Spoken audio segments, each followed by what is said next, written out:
Olá, consumidor bancário! Estamos aqui na edição de mais um vídeo. O tópico de hoje é financiamento imobiliário.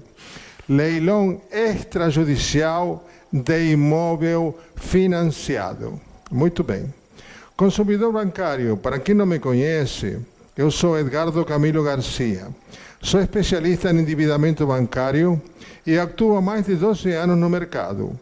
O meu escritório tem um expressivo índice de sucesso nos nossos trabalhos, em virtude de um autoconhecimento jurídico sobre o tema, agregado à experiência prática do dia a dia, o que faz toda uma diferença na realização dos trabalhos.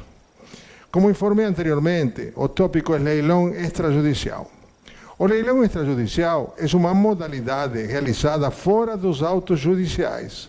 Ou seja, o banco financeiro não vai se utilizar do devido processo legal, vai ser um processo extrajudicial por procedimento determinado pela Lei de Alienação Fiduciária de Imóvel, Lei 9.514 de 1997. Gostaria de deixar claro que este vídeo não é produzido para profissionais do ramo. Ele é editado com o intuito de ajudar pessoas ou empresas que estão atravessando dificuldades financeiras. O vídeo tem a missão de trazer mais do que conhecimento teórico e sim soluções práticas, resolver problemas em questão, isso que é o mais importante, o resultado final. Vamos falar um pouquinho sobre financiamento imobiliário. O financiamento imobiliário é uma linha de crédito oferecida pelas instituições financeiras para a utilização na aquisição de um imóvel novo ou usado, sendo residencial ou comercial, inclusive para reforma ou determinar a construção ou ainda para a compra de lotes urbanizados para fins residenciais. O sonho da compra da casa própria, atualmente, não está tão distante assim. Os bancos públicos e privados continuam proporcionando pacotes de financiamento imobiliário para facilitar a aquisição de residências. Essas modalidades permitem pagamento facilitado e taxa de juros menores. O financiamento imobiliário permite ao cliente pagar o imóvel em diversas parcelas que podem se estender por anos. Os bancos montam um programa a partir do perfil de cada consumidor.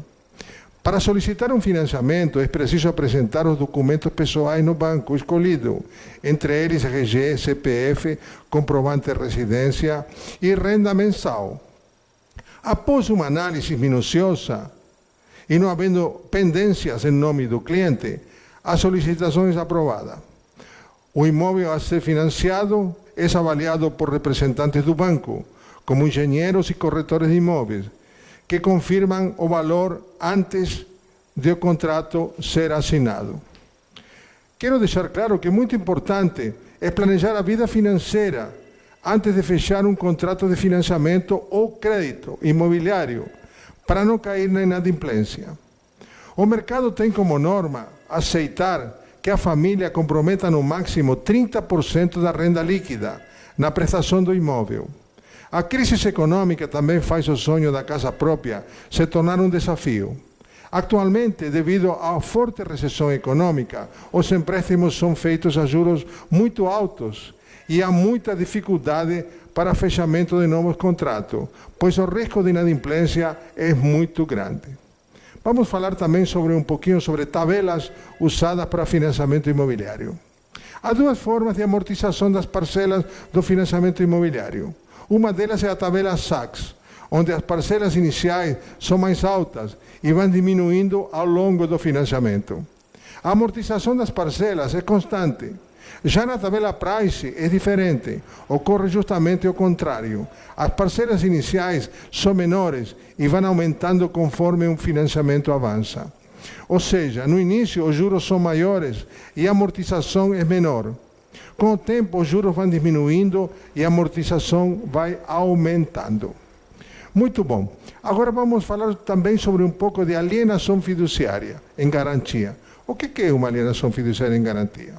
A alienação fiduciária em garantia consiste na transferência feita por um devedor ao credor com a finalidade de garantir o cumprimento da obrigação assumida pelo devedor fiduciário, frente à instituição financeira que lhe concede o financiamento para a aquisição de um bem. A alienação fiduciária é a transferência de posse de um bem móvel ou imóvel para garantir o cumprimento de uma obrigação.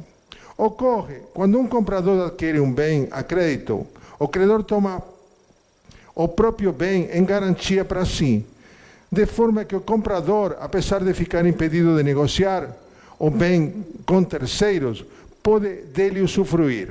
No Brasil, essa modalidade é comum na compra de veículos ou de imóveis.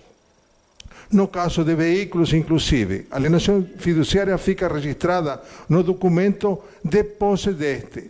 Já no de imóvel, é comum que a propriedade definitiva, atestada pela escritura, só seja transmitida após a liquidação da dívida. Em ambos os casos, o comprador fica impedido de negociar o bem antes da aquisição da dívida, mas pode usufruir dele. Não se efetuando o pagamento do crédito, deve o credor recuperar a posse do bem, mas o intuito de vendê-lo, para isso, se utiliza do leilão extrajudicial, para, como produto da venda, satisfazer o crédito. Agora, vamos passar para leilão extrajudicial de alienação fiduciária. É uma modalidade realizada fora dos moldes judiciais, sem o devido processo legal, como informei anteriormente, por procedimento determinado pela Lei de Alienação Fiduciária de Imóvel 9.514 e 97. O leilão ocorre quando o devedor não consegue cumprir com suas obrigações contratuais e fica em atraso no pagamento das parcelas de financiamento. Este leilão deve seguir rigidamente os passos determinados pelo artigo 26 da Lei 9.514 e 97. No caso de atraso no pagamento, ou seja, inadimplemento das parcelas, o credor deverá constituir em mora o devedor através da notificação pessoal pelo cartório, de registro de imóveis ou de títulos de documentos, ou por notificação judicial. O caso não seja possível através de edital. Muito bom. Após notificado, o devedor terá o prazo fatal de 15 dias corridos para fazer o pagamento do débito total e purgar a mora. O número de parcelas em atraso, que autoriza o início do procedimento do leilão, deve ser definida no contrato. Contudo, o mínimo é uma parcela. Olha só, o mínimo é uma parcela, hein? Dependendo do contrato que você assinou. O contrato pode prever que, com atraso de uma parcela, o credor já possa iniciar o prosseguimento de leilão com a constituição em mora do devedor.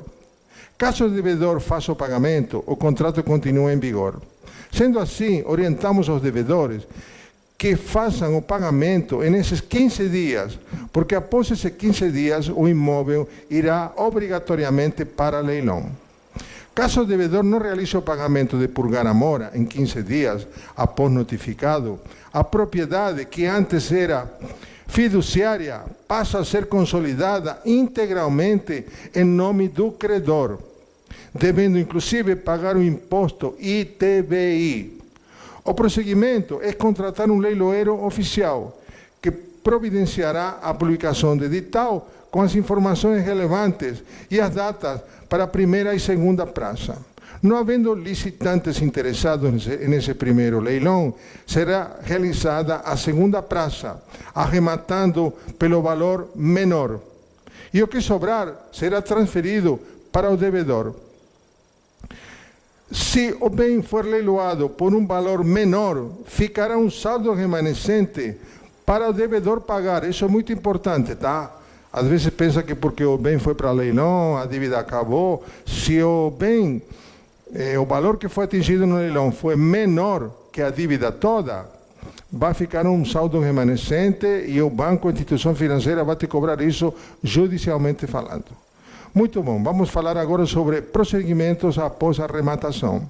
Havendo arrematante no valor da dívida, seja na primeira ou na segunda praça, o leiloeiro, após o depósito do valor pago pelo arrematante, expedirá o auto de arrematação, que deverá levar ao registro de imóveis para consolidar a propriedade em seu nome. O credor, por sua vez, deverá emitir o termo de quitação em nome do devedor inadimplente. Existindo um valor menor na arrematação do imóvel, como eu falei anteriormente, ficará um saldo remanescente que deverá ser pago pelo devedor do financiamento.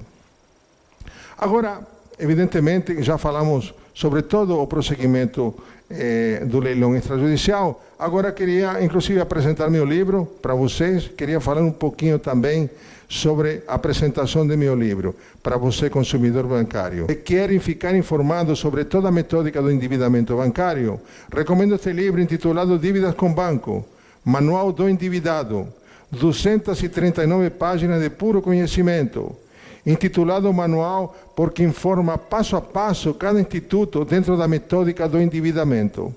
Falo sobre endividamento em todas as modalidades. Um livro que vai te ajudar muito e vai te surpreender, consumidor bancário. Leia e recomende, ok? Muito bem. Para quem tem interesse em nos consultar ou contratar meus serviços, deixo a continuação todos os meus contatos. Mais ou menos obrigado a todos e um grande abraço. Fiquem com Deus.